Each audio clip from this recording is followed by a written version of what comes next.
I'm involved in a lot of business extracurriculars along with health science curriculars, but ultimately I'm pursuing business at the Wharton School of Business. And as for my extracurriculars, I've done a lot of things in the community. For example, tutoring in English and math. I've also been a national ambassador for Students for Herd Immunity, which is an organization that aims to disseminate information about vaccinations. And I've had 700 plus cumulative community service hours.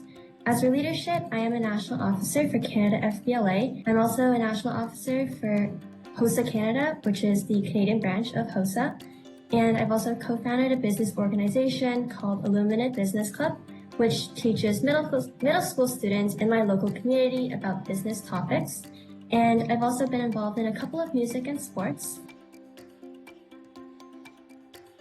I personally asked my biology teacher and my psychology teacher, both I had a really good bond with.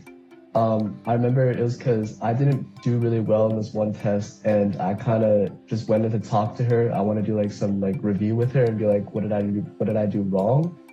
And so I went in to talk with her, and we kind of went over all of these different questions. And in the end, she told me like she's actually really grateful that I went to talk to her, because not a lot of students, take the time to review their mistakes, and that like she's really thankful that I did that. The crucial part is to get to know your teacher beyond just being a teacher, just as a teammate or like a friend, and try to start early. I started college applications really early, probably like a lot of people in this meeting right now. I started debate and orchestra really early. I really liked those things when I was in middle school and elementary school. I thought, hey, I'm going to start so early that I'm going to have all of these achievements just at my fingertips when I get to high school. It ended up not working out that way because I had a lot of burnout. I ended up not using a lot of those experiences I expected, and my applications was a lot more personal and introspective than I imagined it to be.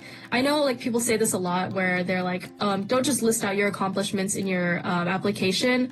But somehow, even when I did start writing my applications, I found that I did end up just trying to list things, and I guess name drops competitions or awards, even though I already knew I shouldn't do that. And that really surprised me because I thought I knew what I was doing, but it really took time for me to sit down and revise my applications to what I thought was more personal and representative of who I was. Thought that writing essays would be the hardest part of applying. I always thought that it'd be really scary and I wouldn't know what to write. So when I started, I was talking about every single one of my extracurriculars, my achievements, what I did.